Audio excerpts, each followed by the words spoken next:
cas d'usage, on a vu comment capter les données. Et puis il y a un logiciel qui va un petit peu chapeauter tout ça, c'est le MES. Donc on est chez Creative IT avec leur solution Cube. Un projet MES, on redoute souvent un projet à 18 mois avant d'en voir les premiers résultats. Est-ce que c'est une réalité ? Alors, c'était une réalité, puisque si on s'était parlé il y a 10 ans, je vous aurais dit, le client vient nous voir, il a un cahier des charges qui fait 100 pages, on le comprend, et derrière, nous, on va faire l'application pendant 9 mois, 12 mois, on va lui présenter, il y aura des choses qui ne vont pas, et puis finalement, gentiment, aux 18 mois que vous annoncez. Donc ça, c'était il y a 10 ans. Et fort de cette expérience, on a modifié nos méthodes de travail. On dit au client, ok, votre besoin, c'est ça, donc vous l'aurez à long terme, mais on va déjà démarrer par un premier projet.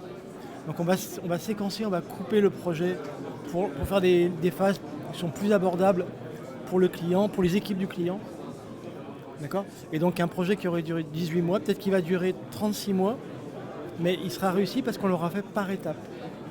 Alors c'est un peu frustrant parce qu'on n'a pas tout d'un premier coup, mais voilà. Enfin, c'est un peu si vous construisez une maison, je veux la maison, le garage, la piscine, la pelouse, le jardin, ouais, ok, mais il y a de grandes chances que ce soit compliqué, qu'on fasse tout en même temps. Alors que je vais déjà vous faire la maison, on fera après le jardin, après la piscine, voilà, c'est ça la logique.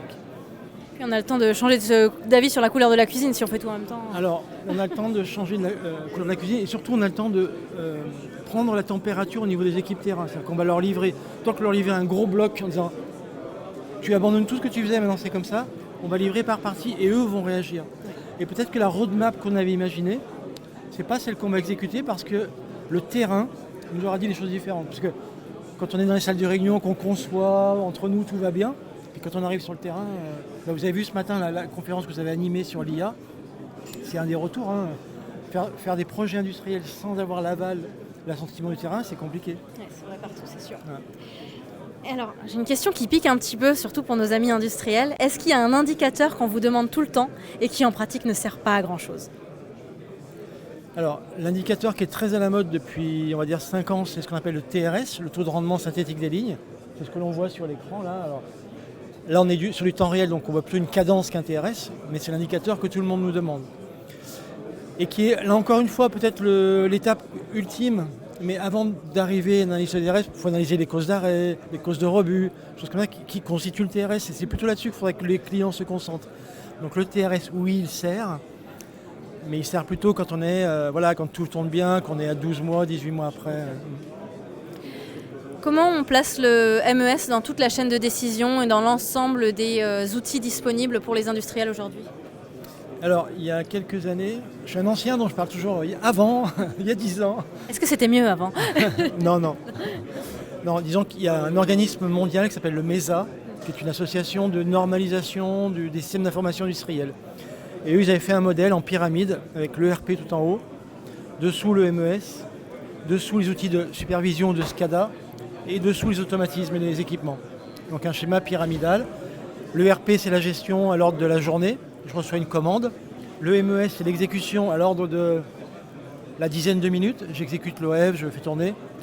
En dessous, le SCADA, on est à l'ordre de la seconde. On va démarrer une vanne et les automates sont à la milliseconde. Donc c'était ça le modèle avant. C'est toujours globalement vrai dans l'industrie française.